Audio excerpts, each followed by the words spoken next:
put your hands together and help me welcome a Republican candidate for the governor of the state of Illinois, Dan Proft. Come on up, Dan.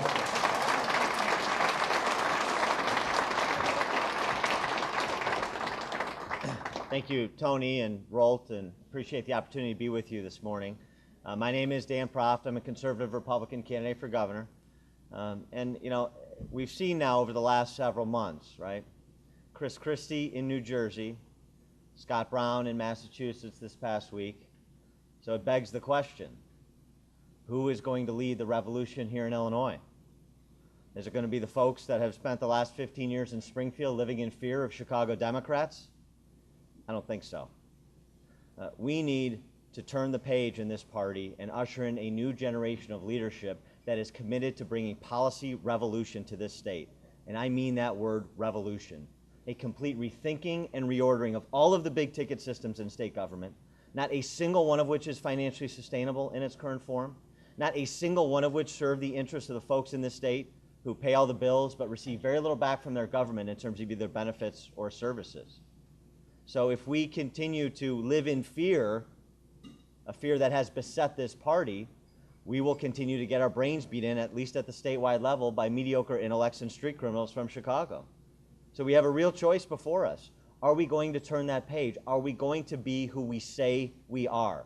Are we going to advance the principles and the policies that flow from those principles that we say reflect our values? It's a real question in this race, because if we miss this opportunity, we're going to be wandering in the wilderness for a long time to come. And I just don't think that folks that are endorsed by public sector unions in our primary are the folks to carry that banner into battle. Now, there's a lot of good, fine gentlemen in this race. It's not a personal thing. It's a policy thing. They have the policy choices wrong. And this party at the statewide level has had the policy choices wrong for the last decade. It is not holding the line on taxes that is going to bring us back from the precipice of economic collapse. Holding the line on taxes is the same thing as saying the status quo is okay. And yet I find a status quo where we see ourselves 25th in the nation, 25-year high unemployment. We lost 52,000 manufacturing jobs in calendar year 2009 alone, the largest single year loss in that sector in a century. I find that decidedly unacceptable.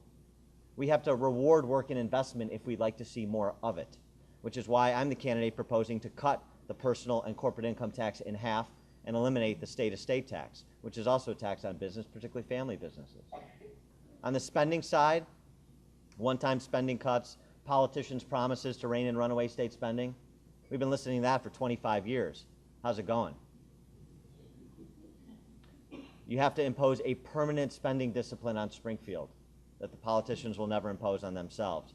Free state spending at its current level, impose statutory spending caps that only allow for year-over-year growth equal to the sum of population growth plus inflation. That's it. And if you have a good year and revenue exceeds that allowable incremental growth, any money in excess is rebated to taxpayers. So Springfield is on that discipline in perpetuity.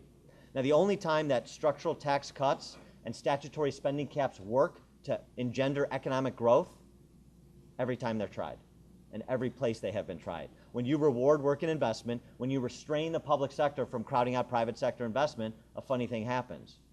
Small businesses invest, people take productive risk-taking endeavors, and you see capital formation and job creation in this state. I mean, that's what literally has happened in Indiana. In the last 5 years, Mitch Daniels, the governor of Indiana, accomplished two fundamental things.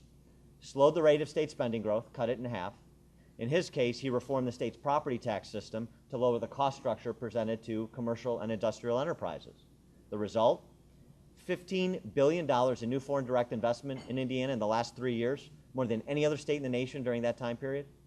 And they have this thing called a budget surplus to the tune of $1 billion, right? Meanwhile, back at the ranch, an economy circling the drain and a $14 billion budget deficit in this fiscal year.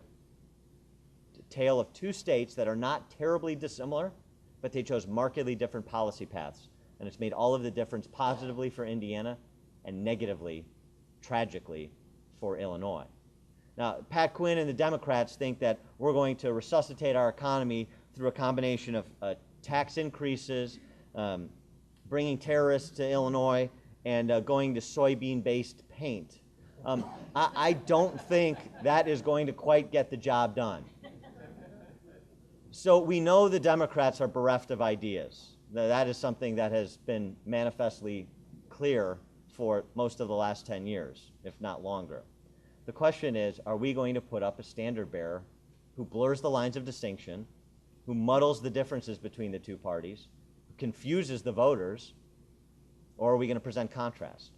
Are we going to have somebody who is willing to take the bicycle chain to the playground in Springfield, take the fight to these folks, hold them accountable for the devastation they have wrought, and then present that clear contrast vision of what this state could be, where we could go if we pursued system change ideas rooted in market principles for all of those big ticket systems I've spoke about? It's a real question. And if we can overcome our fear of ushering in the new generation of leadership, then we can instill the fear of God in the Chicago Democrats for a change.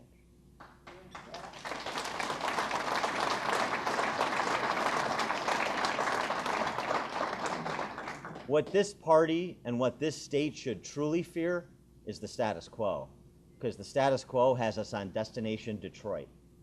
So if you want to get off that path, then we have to do something fundamentally different. And so the question that I am putting to every Republican primary voter in this room and in this state is a very simple one. And it's something I hope is emblazoned on your memory when you go to the voting booth on February 2nd or before. Are you ready to turn Springfield upside down?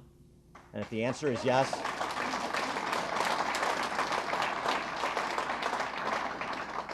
and if that answer is yes, then Dan Proft is your only candidate for governor. Thank you very much.